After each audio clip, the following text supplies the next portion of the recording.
TV, forever on fire.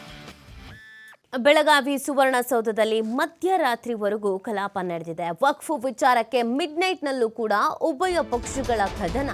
ಸೋಮವಾರ 14 ಗಂಟೆಗಳ ಕಾಲ ಕಲಾಪ ನಡೆಸಿದ್ದ ಸ್ಪೀಕರ್ ಖಾದರ್ ನೆನೆಯೂ ನಿರಂತರ 15 ಗಂಟೆಗಳ ಕಾಲ ಕಲಾಪವನ್ನು ನಡೆಸಿ ದಾಖಲೆಯನ್ನು ಮಾಡಲಾಗಿದೆ. ತಡರಾತ್ರಿ 12:40 ಕೂಡ ಕಲಾಪವನ್ನು ನಡೆಸಿದ್ದಾರೆ ಸ್ಪೀಕರ್ ಯುಟಿ ಖಾದರ್. ಈ ಬಾರಿ ಅತ್ಯಂತ ವಿಶೇಷ ಎನಿಸಿದ ಚಳಿಗಾಲದ ಅಧಿವೇಶನ. ಬೆಳಗ್ಗೆಯಿಂದ ಮಧ್ಯರಾತ್ರಿವರೆಗೂ ಚರ್ಚೆಯನ್ನ ನಡೆಸಲಾಗಿದೆ.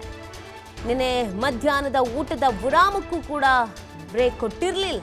ಸುದೀರ್ಘ ಕಲಾಪವನ್ನ ನಡೆಸಲಾಗಿದೆ. ಇವತ್ತು ವಕ್ಫ್ ಬಾಣಂತಿಯರ ಸಾವು ವಿಚಾರಕ್ಕೆ ಸಿಎಂ ಉತ್ತರವನ್ನ ಕೊಡಲಿದ್ದಾರೆ. ಒಂದು ದಾಖಲೆಯನ್ನು ಕೂಡ ಮಾಡಲಾಗಿದೆ. ಚಳಿಗಾಲದ ಅಧಿವೇಶನ ಯಾವಾಗಲೂ ವಿಭಿನ್ನವಾಗಿ ವಿಶಿಷ್ಟವಾಗಿ ಇರುತ್ತೆ. ಆದರೆ ಈ ಬಾರಿ ಬಹಳ ವಿಶೇಷತೆ ಮತ್ತು ದಾಖಲೆಯಿಂದ ಕೂಡಿದೆ. ಯಾಕಂದರೆ ಮಧ್ಯರಾತ್ರಿವರೆಗೂ ಕೂಡ ಕಲಾಪವನ್ನು ನಡೆಸಲಾಗಿದೆ. 14 ತಾಸು 15 ತಾಸು ಅಂತ ಹೇಳಿದ್ರೆ ಬೆಳಗ್ಗೆ ಬಂದು ಕೂತವರು ಮಧ್ಯರಾತ್ರಿ 12:40 ಕೂಡ ಕಲಾಪವನ್ನು ನಡೆಸಲಾಗಿದೆ. ಸಾಕಷ್ಟು ವಿಚಾರಗಳ ಬಗ್ಗೆ ಚರ್ಚೆಯನ್ನ ಮಾಡಬೇಕಾಗಿತ್ತು. ಪ್ರತಿ ಬಾರಿಯೂ ಕೂಡ ಇದೇ ಪ್ರಶ್ನೆ. ಸುಮ್ಮನೆ ಒಂದಷ್ಟು ಗದ್ದಲ ಕೋಲಾಹಲ ಆಗುತ್ತೆ ಬಿಟ್ರೆ ಯಾವುದಾದ್ರೂ ಒಂದು ಪ್ರಮುಖವಾದ ವಿಚಾರಗಳ ಬಗ್ಗೆ ಚರ್ಚೆ ಆಗೋದೇ ಇಲ್ಲ ಅನ್ನುವಂಥ ಒಂದು ಬೇಸರ ಆಗಿತ್ತು. ಈಗ ಸೋಮವಾರ 14 ಗಂಟೆಗಳ ಕಾಲ ಕಲಾಪವನ್ನು ನಡೆಸಿದ್ರು ಸ್ಪೀಕರ್. ನಿರಂತರವಾಗಿ 15 ಗಂಟೆಗಳ ಕಲಾಪವನ್ನು ನಡೆಸಿದ್ದಾರೆ ನಿನ್ನೆ. ಇದೊಂದು ರೀತಿಯಾದಂಥ ದಾಖಲೆ ಕೂಡ ಆಗಿದೆ. ಇನ್ನು ಈ ವಿಚಾರಕ್ಕೆ ಬಿಜೆಪಿಗರು ವ್ಯಂಗ್ಯ ಮಾಡಿದ್ರು, ಹಾಸ್ಯ ಮಾಡಿದ್ರು. ಅಯ್ಯೋ, ಇಷ್ಟೊತ್ತೆಲ್ಲ ಕಲಾಪವನ್ನು ನಡೆಸಿ ದಾಖಲೆ ಮಾಡಿಬಿಟ್ಟಿದ್ದೀರಾ ಬಿಡಿ ಅಂತ. ಇವತ್ತು ಪ್ರಮುಖವಾಗಿ ವಕ್ಫ್ ಮತ್ತು ಬಾಣಂತಿಯರ ಸಾವು ಎರಡೂ ಸಿಕ್ಕಾಪಟ್ಟೆ ಚರ್ಚೆಗೆ ಕಾರಣವಾಗಿದ್ದು ಮತ್ತು ಸರ್ಕಾರಕ್ಕೆ ಮುಜುಗರ ತಂದಂಥ ಪ್ರಕರಣಗಳು. ಈ ವಿಚಾರದ ಬಗ್ಗೆ ಇವತ್ತು ಸಿಎಂ ಉತ್ತರವನ್ನು ಕೊಡಲಿದ್ದಾರೆ. ಇವತ್ತು ಗದ್ದಲ ಕೋಲಾಹಲ ಏರ್ಪಾಡಾಗುವಂಥ ಸಾಧ್ಯತೆಗಳಂತೂ ಇದೆ. ಉಭಯ ಪಕ್ಷಗಳ ಕದನ ಮತ್ತಷ್ಟು ರಂಗೇರುವಂಥ ಸಾಧ್ಯತೆ ಇವತ್ತಿನ ಮಟ್ಟಿಗೆ ಇದೆ.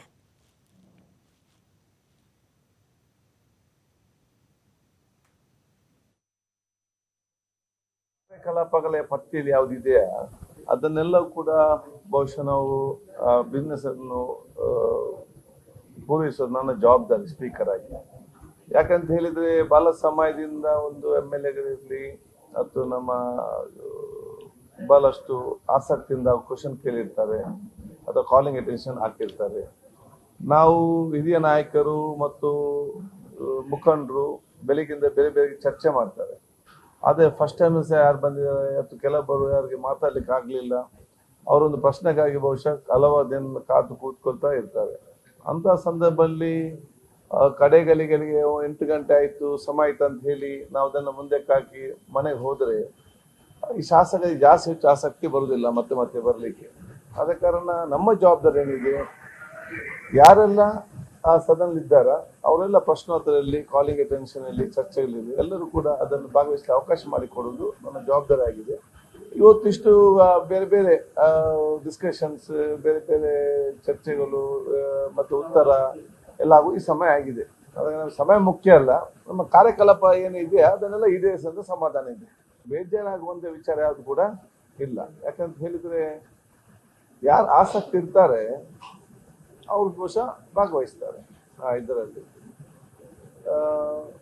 ನಾನು ಯಾರೆಲ್ಲ ಭಾಗವಹಿಸಿದ್ದಾರೆ ಅವ್ರು ನಾವೆಲ್ಲ ಅಭಿನಂದಿಸಿ. ಯಾಕಂತ ಹೇಳಿದ್ರೆ ಬರೀ ಒಂದು ಪ್ರಶ್ನೆಗಾಗಿ 5-6 ಗಂಟೆ ಕಾದು ಕೂತ್ಕೊಂಡಿದ್ದಾರೆ.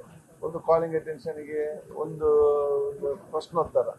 ಯಾಕಂತ ಹೇಳಿದ್ರೆ ಅವರು ಕ್ಷೇತ್ರದ ಬಗ್ಗೆ ಅವ್ರ ವಿಚಾರ ಅಷ್ಟು ಕಾಳಜಿಯಿಂದ ಇರ್ತಾರೆ ಅಥವಾ ಸಮಸ್ಯೆ ಬಗೆಹರಿಸಬೇಕು ಆಸಕ್ತಿ ಇದೆ. ಅದೆಲ್ಲವೂ ಕೂಡ ಒಂದು ಜನರಿಗೆ ಗೊತ್ತಾಗ್ತದೆ ಇಷ್ಟೊತ್ತಾದ್ರು ಕಾದು ಕೂತ್ಕೊಂಡಿದ್ದಾರೆ ಅಂತ ಹೇಳ್ಕೊಂಡು. ಸಮಯ ಹೋಗ್ತಾ ಮುಖ್ಯ ಅಲ್ಲ, ಕಾರ್ಯಕಲಾಪ ಮುಗಿಸ್ಬೇಕು, ಅದು ಕೆಲಸ ನಮ್ಮ ಮುಖ್ಯ, ಮತ್ತೆಲ್ಲ ಬೇರೆ. ಅದಕ್ಕೆ ಬೇರೆ ನಾವು ತಲೆ ಇಟ್ಕೊಳ್ಳಿದ್ದಾರೆ. ನಾವು ನಮ್ಮ ಕೆಲಸ ಮಾಡಿಕೊಂಡು ಹೋಗ್ಬೇಕು, ಅದು ನನ್ನ ಜವಾಬ್ದಾರಿ. ನಾನೇನಾದ್ರು ಸ್ವಲ್ಪ ಆಯಾಸ ಆಗ್ತದೆ ಅಂತ ಹೇಳಿ ನಾನು 8 ಗಂಟೆಗೆ ಅದ್ರ ಮುಂದೆ ಕೈಗೆ ಹೋಗ್ತಿದ್ರೆ ಎಷ್ಟೋ ಶಾಸಕರು ನಿರಾಸಕ್ತಿ ಆಗ್ತಿತ್ತು. ನಾವ್ಯಾಕೆ ಪ್ರಶ್ನೆ ಕೇಳಬೇಕು, ನಾವ್ಯಾಕೆ ಕಾಲಿಂಗ್ ಅಟೆನ್ಷನ್ ಆಗಬೇಕು, ಕಡೆಗಳಿಗೆ ನಮ್ಮ ಕೂತು.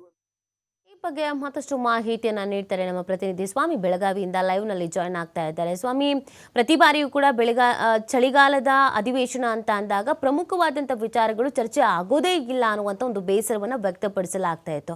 ಯಾವಾಗಲೂ ಗದ್ದಲ ಕೋಲಾಹಲ ಪ್ರತಿಭಟನೆಗೆ ಸೀಮಿತವಾಗಿರುತ್ತೆ ಅಂತ. ಈ ಬಾರಿ ದಾಖಲೆ ಬರೆಯಲಾಗಿದೆ. 15 ಗಂಟೆಗಳ ಕಾಲ ಕಲಾಪ, ಪ್ರಮುಖ ವಿಚಾರಗಳ ಬಗ್ಗೆ ಚರ್ಚೆ ಅಂತ. ಇಷ್ಟರ ಮಟ್ಟಿಗೆ ಈ ದಾಖಲೆ ವರ್ಕ್ ಆಗ್ತಾ ಇದೆ ಅಂದರೆ ಮಹತ್ವವನ್ನು ಪಡ್ಕೊಳ್ತಾ ಇದೆ ಅಂತ.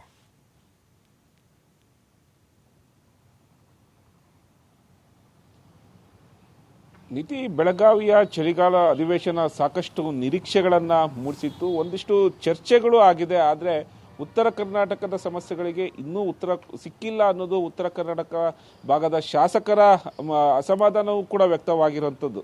ಈಗಾಗಲೇ ಕಳೆದ 3-4 ದಿನಗಳಿಂದ ಹಲವು ವಿಷಯಗಳನ್ನು ಸದನದಲ್ಲಿ ಪ್ರಸ್ತಾಪ ಮಾಡಲಾಗ್ತಾ ಇದೆ. ಉತ್ತರ ಕರ್ನಾಟಕ ಸಮಸ್ಯೆಗಳಿಗೂ ಕೂಡ ಚರ್ಚೆಗೆ ಸಾಕಷ್ಟು ಅವಕಾಶ ಕೊಡಲಾಗಿದೆ. ಆದರೆ ನಿರೀಕ್ಷೆ ಏನಿಟ್ಕೊಂಡಿದ್ರು ಕೆಲವೊಂದು ಯೋಜನೆಗಳಿಗೆ ಸಂಬಂಧಪಟ್ಟಂತೆ ಈ ಬಾರಿ ಆದರೂ ಸದನದಲ್ಲಿ ಉತ್ತರ ಸಿಗುತ್ತೆ, ಸರ್ಕಾರದಿಂದ ಅನುದಾನ ಸಿಗುತ್ತೆ ಎಂಬ ನಿರೀಕ್ಷೆಗಳನ್ನು ಇಟ್ಕೊಂಡಿದ್ರು. ಆದರೆ ಇಲ್ಲಿವರೆಗೂ ಇನ್ನೂ ಕೂಡ ನಿರೀಕ್ಷೆಗೆ ತಕ್ಕಂತೆ ಸಂಪೂರ್ಣವಾಗಿ ಪೂರ್ಣಗೊಂಡಿಲ್ಲ ಅನ್ನೋದು ಕೂಡ ಇಲ್ಲಿನ ಭಾಗದ ಅಂದರೆ ಉತ್ತರ ಕರ್ನಾಟಕ ಭಾಗದ ಶಾಸಕರ ಅಸಮಾಧಾನಕ್ಕೆ ಮತ್ತೊಂದು ಕಾರಣ. ಈ ಅಸಮಾಧಾನವನ್ನು ಸದನದ ಕಲಾಪದಲ್ಲೇ ಕೂಡ ಎತ್ತಿರುವಂಥದ್ದು. ಹಾಗಾಗಿ ಇವತ್ತು ಕೊನೆಯ ದಿನ, ಇವತ್ತು ಸಾಕಷ್ಟು ನಿರೀಕ್ಷೆಗಳು, ಚರ್ಚೆಗಳು ಸದನದ ಕಲಾಪದಲ್ಲಿ ಸಾಕಷ್ಟು ಅಂದರೆ ಎರಡೂ ಪ್ರತಿಪಕ್ಷ ಹಾಗೂ ಆಡಳಿತ ಪಕ್ಷ ಎರಡೂ ಪಕ್ಷದಲ್ಲೂ ಕೂಡ ಸಾಕಷ್ಟು ಸದ್ದುಗದ್ದಲ ನಡೆಯುವ ಸಾಧ್ಯತೆಗಳು ಇದೆ. ಒಂದೊಂದಾಗಿ ಅಂದರೆ ಒಂದು ಕಡೆ ರೈತರ ಸಮಸ್ಯೆಗಳು, ಕಬ್ಬಿನ ಬೆಳೆಗಾರರ ಸಮಸ್ಯೆಗಳು, ಉತ್ತರ ಕರ್ನಾಟಕ ಭಾಗದ ಸಮಸ್ಯೆಗಳು, ಈ ಮೂರೂ ಸಮಸ್ಯೆಗಳಿಗೆ ಸಂಬಂಧಪಟ್ಟಂತೆ ಇವತ್ತು CM ಸಿದ್ದರಾಮಯ್ಯನವರು ಉತ್ತರ ಕೊಡುವ ಎಲ್ಲ ರೀತಿಯ ಸಾಧ್ಯತೆಗಳು ಇದೆ. ಯಾಕೆಂದರೆ ಕಳೆದ 3 ದಿನಗಳಿಂದ ಚರ್ಚೆ ಆಗಿದೆ. ಹಾಗಾಗಿ ಇವತ್ತು ಆ ಚಳಿಗಾಲದ ಅಧಿವೇಶನ ಬೆಳಗಾವಿಯಲ್ಲಿ, ಅದು ವಿಶೇಷವಾಗಿ ಉತ್ತರ ಕರ್ನಾಟಕದಕ್ಕೆ ಸಂಬಂಧಪಟ್ಟಂತೆ ಸಮಸ್ಯೆಗಳ ಬಗ್ಗೆ ಬೆಳಗಾವಿ ಅಧಿವೇಶನಗಳಲ್ಲಿ ಚರ್ಚೆ ಆಗುತ್ತೆ ಎಂಬ ಏನು ನಿರೀಕ್ಷೆ ಇತ್ತು, ಆ ನಿರೀಕ್ಷೆಗೆ ಸಂಬಂಧಪಟ್ಟಂತೆ ಇವತ್ತು CM ಸಿದ್ದರಾಮಯ್ಯನವರು ಉತ್ತರ ಕೊಡುವ ಸಾಧ್ಯತೆಗಳು ಕೂಡ ಇದೆ. ಇದನ್ನು ಹೊರತುಪಡಿಸಿದ್ರೆ ಶಾಸಕ ಮುನಿರತ್ನ ಅವರ ವಿಚಾರ ಆ ನಿಲುವಳಿಯಲ್ಲಿ ಇವತ್ತು ಸಂಪೂರ್ಣ ಸವಿಸ್ತರವಾಗಿ ಚರ್ಚೆಗೆ ಅವಕಾಶ ಮಾಡಿಕೊಡಬೇಕು ಅಂತ ಶಾಸಕರಾದಂಥ ನಯನ ಮೋಟಮ್ಮ ಆಗ್ಬೋದು, ನಾರಾಯಣಸ್ವಾಮಿ ಹಾಗೂ ನರೇಂದ್ರ ಸ್ವಾಮಿ ಸ್ಪೀಕರ್ಗೆ ಮನವಿ ಮಾಡಿದ್ರು. ಆ ಮನವಿಗೆ ಸಂಬಂಧಪಟ್ಟಂತೆ ಅವಕಾಶ ಕೊಡುವ ಸಾಧ್ಯತೆಗಳು ಕೂಡ ಇದೆ. ಹಾಗಾಗಿ ಎರಡೂ ಪಕ್ಷಗಳ ನಡುವೆ ಅಂದರೆ ಆಡಳಿತ ಪಕ್ಷ ಹಾಗೂ ವಿಪಕ್ಷಗಳ ನಡುವೆ ಈ ವಿಚಾರಕ್ಕೆ ಸಂಬಂಧಪಟ್ಟಂತೆ ಒಂದಿಷ್ಟು ಸದ್ದುಗದ್ದಲಾಗುವ ಸಾಧ್ಯತೆಗಳು ಇದೆ. ಅಂದರೆ ಮುನಿರತ್ನ ಅವರ ಒಂದು ಜಾತಿ ನಿಂದನ ವಿಚಾರವಾಗಿರೋದ್ರಿಂದ ಎಲ್ಲೋ ಒಂದು ಕಡೆ ವಿಪಕ್ಷಗಳು ಸೈಲೆಂಟ್ ಆಗುತ್ತಾ ಎನ್ನುವ ಆ ಚರ್ಚೆ ಕೂಡ ಶುರುವಾಗಿದೆ. ಯಾಕಂದರೆ ಸಮರ್ಥ ಮಾಡ್ಕೊಳಕ್ಕೆ ಹೋದ್ರೆ ಒಂದು ಕಡೆ ಜಾತಿ ನಿಂದನಕ್ಕೆ ಸಂಬಂಧಪಟ್ಟಂತೆ ಸಮುದಾಯದ ಆ ವಿರೋಧವನ್ನು ಕೂಡ ಕಟ್ಕೊಳ್ಬೇಕಾಗುತ್ತೆ. ಹಾಗಾಗಿ ಇವತ್ತು ವಿಪಕ್ಷಗಳ ನಡೆ ಶಾಸಕ ಮುನಿರತ್ನ ಅವರ ಪ್ರಕರಣದಲ್ಲಿ ಹೇಗಿರುತ್ತೆ, ಚರ್ಚೆ ಸಮಯದಲ್ಲಿ ಹೇಗಿರುತ್ತೆ ಅನ್ನೋ ಕೂಡ ಸಾಕಷ್ಟು ಕುತೂಹಲ ಮೂಡಿಸಿದೆ. ಇದನ್ನು ಹೊರತುಪಡಿಸಿದ್ರೆ ಸರಣಿ ಬಾಣಂತಿಯರಿಗೆ ಸಾವಿಗೆ ಸಂಬಂಧಪಟ್ಟಂತೆ ಸಾಕಷ್ಟು ಸದ್ದುಗದ್ದಲ ಆಗ್ತಾ ಇದೆ. ಹಾಗಾಗಿ ಆರೋಗ್ಯ ಸಚಿವರಾದಂಥ ದಿನೇಶ್ ಗುಂಡೂರಾವ್ ಇವತ್ತು ವಿಧಾನಸಭೆಯ ಕಲಾಪದಲ್ಲಿ ಉತ್ತರ ಕೊಡ್ತೀವಿ ಅನ್ನೋದು ಕೂಡ ಹೇಳಿದ್ದಾರೆ. ಹಾಗಾಗಿ ಆ ವಿಚಾರಕ್ಕೆ ಸಂಬಂಧಪಟ್ಟಂತೆ ಈಗಾಗಲೇ JDS ಹಾಗೂ BJP ನಾಯಕರು ಕೂಡ ಸಾಕಷ್ಟು ಸಿದ್ಧತೆಗಳನ್ನು ಮಾಡಿಕೊಂಡಿದ್ದಾರೆ. ಸರಣಿ ಸಾವು ಆಗ್ತಾ ಇದೆ. ಒಂದು ಕಡೆ ಬಳ್ಳಾರಿಯ BIMS ಆಸ್ಪತ್ರೆಯಲ್ಲಿ ಸರಣಿ ಸಾವು, ಆನಂತರ ರಾಜ್ಯದ ವಿವಿಧ ಆಸ್ಪತ್ರೆಗಳಲ್ಲಿ ಸರಣಿ ಸಾವು. ಈ ಸಂಬಂಧಪಟ್ಟಂತೆ ಏನು ಕ್ರಮ ಆಗಿದೆ, ಅಧಿಕಾರಿಗಳ ಮೇಲೆ ಕ್ರಮ ಏನು ತಗೊಂಡಿದ್ದೀರಾ? ಹಾಗಾಗಿ ಒಂದು ಕಡೆ ಸರ್ಕಾರದ ಮೇಲೂ ಕೂಡ ಒತ್ತಡ ಜಾಸ್ತಿ ಇದೆ. ಈ ವಿಚಾರಕ್ಕೆ ಸಂಬಂಧಪಟ್ಟಂತೆ ಇವತ್ತು ಪ್ರತಿಪಕ್ಷಗಳು ಆಡಳಿತ ಪಕ್ಷದ ಮೇಲೆ ಮುಗಿಬೀಳುವ ಸಾಧ್ಯತೆಗಳು ಇದೆ. ಯಾಕೆಂದರೆ ಪ್ರತಿದಿನ ಕೂಡ ಸದನದಲ್ಲಿ ಒಂದಲ್ಲ ಒಂದು ಆ ಸಮಯದಲ್ಲಿ ಈ ಬಾಣಂತಿಯರ ವಿಚಾರ ಸಾವಿನ ವಿಚಾರಣೆ ಚರ್ಚೆ ಆಗ್ತಾ ಇತ್ತು. ಇವತ್ತು ಸಂಪೂರ್ಣವಾಗಿ ಆರೋಗ್ಯ ಸಚಿವರೇ ಉತ್ತರ ಕೊಡೋಕೆ ಮುಂದಾಗಿರೋದ್ರಿಂದ ಒಂದಿಷ್ಟು ದಾಖಲೆಗಳನ್ನು ಇಟ್ಕೊಂಡು ವಿಪಕ್ಷಗಳು ಕೂಡ ಸರ್ಕಾರದ ಮೇಲೆ ಮುಗಿಬೀಳೋದಕ್ಕೆ ಎಲ್ಲ ರೀತಿಯ ಸಿದ್ಧತೆಗಳನ್ನು ಮಾಡಿಕೊಂಡಿದೆ. ಯಾಕೆಂದರೆ ಇಡೀ ರಾಷ್ಟ್ರಾದ್ಯಂತ ಈ ಪ್ರಕರಣಗಳು ಗಮನ ಸೆಳೆದಿತ್ತು.